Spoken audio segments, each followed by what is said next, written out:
Hey, how's it going, guys? My name's Oscar Mikey. Today I want to do a little bit of a different video. I don't normally do things like this, but this is kind of an overview slash early look at a game that's coming out. Actually should be about exactly 1 week from the time of this video's publication. It's called The Forever Winter, and the developer has put out a few videos outlining the game, details about it, gameplay, mechanics, and their goals and like inspirations as a studio. There's 2 videos I'm thinking of in particular, and I'm going to be running them in the background as I talk through all this stuff with you. But let's get right into it. The Forever Winter, if you haven't heard about it, is a 4-player sci-fi tactical survivor horror shooter. That's how they describe it in their videos. It takes place in a future version of Earth that's engulfed in war by 2 warring factions. It's got a very like grim, dark kind of future apocalypse type vibe. Jumping in, you play as a scavenger or scav. Your goal is basically to go out in this apocalyptic environment, this environment that's constantly engulfed in war, and loot and do missions and quests for quest givers. They made it seem as if scavs, player characters, are neutral to the 2 armies. You're not really on anybody's side, but you can do missions for both of them. The currency that you trade with in this game is water, and it can be used to trade for weapons, gear, and AI helpers. It seems like you can get some like AI guards or AI characters to like help you carry loot and stuff like that. I will be linking these trailers in the description for you if you want to go check them out, and I highly recommend you do watch them if you're interested in this game. There's a donation system in place where high-level players can donate gear to low-level players who are just starting out. This is a really cool feature. It actually reminds me of Death Stranding. I've been playing a little bit of Death Stranding recently, and you know, for those of you who have played it, you'll know that there's share lockers where you can get essentially gear from other players who donate it. This is an extraction shooter, so I'm assuming that if you die in raid, you're going to lose everything that you have on you. Maybe minus something inside a secure container. I don't know if there's a secure container. I'm just guessing. There will be cosmetics for characters and new gear like jump packs, turrets, and scanner modules that basically give you like wall hacks. Weapons are customizable, and it looks like they're going a little bit more on the authentic route with being able to mod things like the upper receiver, the gas system, stock, pistol grip, barrel, handguard, and muzzle devices. This is all based around like modern firearms. You can get AKs and M4s and that kind of thing, but it looks like you can get more futuristic weapons as well and modify things to be a little bit more like future grunge. I was actually thinking like the AK from Elysium. It was definitely giving me like those kinds of vibes. And when you're out and about in the world and you happen to come across like a high value piece of loot, there's a chance that one of the factions will send out high level AI to come out and kill you for it. So that presents a little bit of a challenge to you and your friends. You can't play this co-op with your friends if you like. I think squad sizes go up to 4.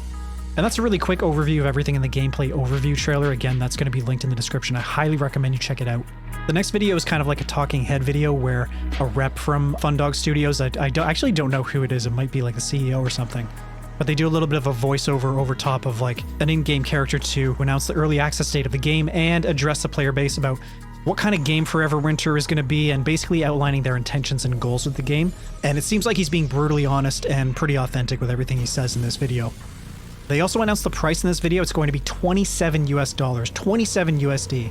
But there will be a more expensive like supporter edition that comes with the game's original soundtrack, which I think is amazing. 27 bucks for early access. This game looks sweet. I'm definitely going to be all over this.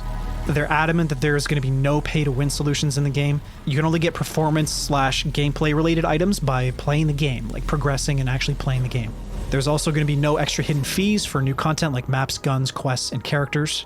There will be microtransactions in the game, but it's only going to be for skin packs slash cosmetics.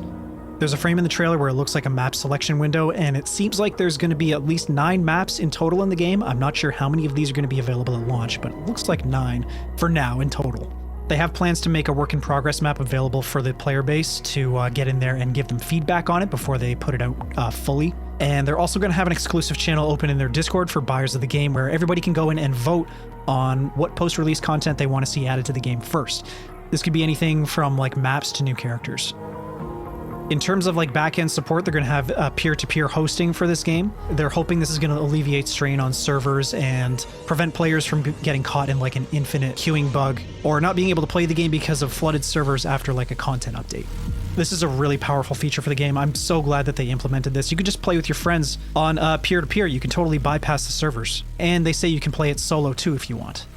And the final minute of this video is this guy from the developer kind of having a heart-to-heart conversation with the viewers, talking about how like inspiring experiences are few and far between these days, and how a lot of their favorites are going dark or offline or discontinued. One of the games he referenced was the Battlefield 3 servers. Those are finally being shut down, and I can definitely resonate with that. Battlefield 3 was the GOAT for me. That was my game. It really seems like Fundog Studios wants to recapture some of the magic from the glory days of gaming. They're sick of seeing bigger developers and publishers nickel and diming the community, screwing people out of their money, introducing like predatory microtransactions and gacha systems into games, and it's all just in the relentless pursuit of profit. There's not many artists out there that want to make a truly great experience and support the player base anymore, which is what I got from their video. That seems like the message they're trying to get across. And I have to be completely honest, I kind of agree with that take. There's a couple of gems that pop up every once in a while, but for the most part, the games industry has been a little bit of a wasteland the past 5+ years. I'm really looking forward to sinking my teeth into the Forever Winter. If you guys want to check it out, again, I will have these videos listed in the description for you, as well as a link to the Steam page if you want to wishlist it. But that's going to be it for this video, guys. Let me know what you think of Forever Winter in the comments. Like the video if you enjoyed it, subscribe if you want to see more, and I'll talk to you in the next video.